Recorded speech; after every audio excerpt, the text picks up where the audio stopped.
Welcome to the Real News Network. I'm Paul Jay in Baltimore, and welcome to this week's edition of the Black Financial and Fraud Report with Bill Black, who now joins us from Kansas City. Bill's an associate professor of economics and law at the University of Missouri, Kansas City. He's a white-collar criminologist, former financial regulator, and author of the book, The Best Way to Rob a Bank is to Own One. Thanks for joining us again, Bill. Kate Falsha. So what do you got for us this week?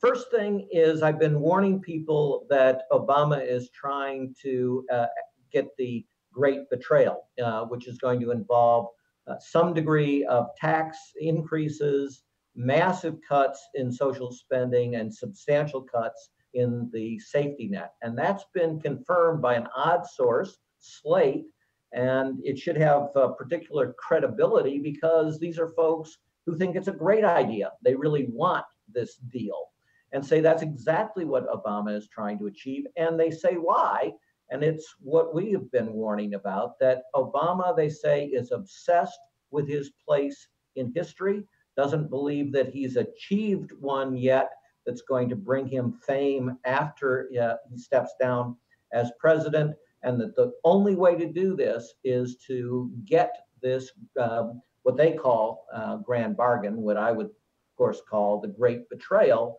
of Social Security, Medicare, Medicaid, and all the recipients of those social programs.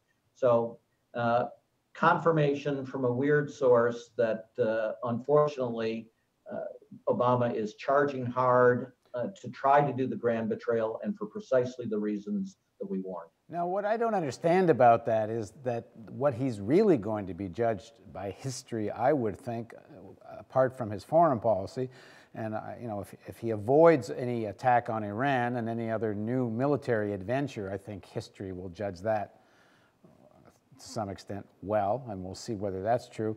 But he's really going to be judged on how he dealt with the economic crisis. And if they have this big series of cuts, everybody says it's going to lead to more recession.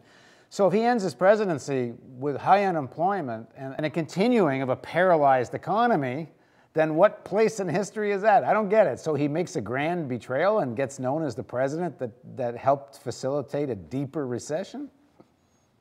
It's a very sad thing. So from the beginning, President Obama did not use FDR as his model, Franklin Delano Roosevelt as his model of what a successful president would be. He used Clinton and he used President Reagan. And both of them, I mean, obviously Reagan didn't practice austerity, but he talked austerity. And Clinton practiced austerity and, helped lead to the recession early in the decade through that austerity. So this is still Bob Rubin and that entire Wall Street wing of the Democratic Party that has led the nation to disaster. Rubin was a complete disaster at Citicorp, of course, after he left the Clinton administration.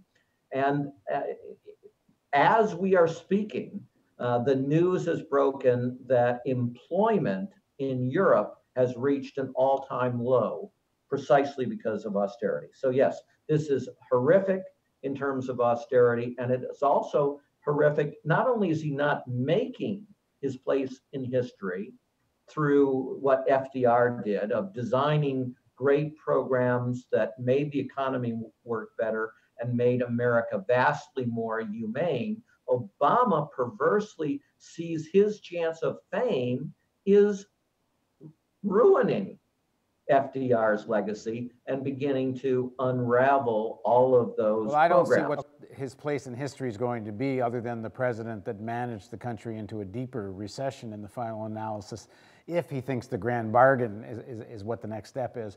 At any rate, thanks for joining us, Bill. Yeah, his legacy is destroying FDR's legacy. Take care. Thanks for joining us on the Real News Network.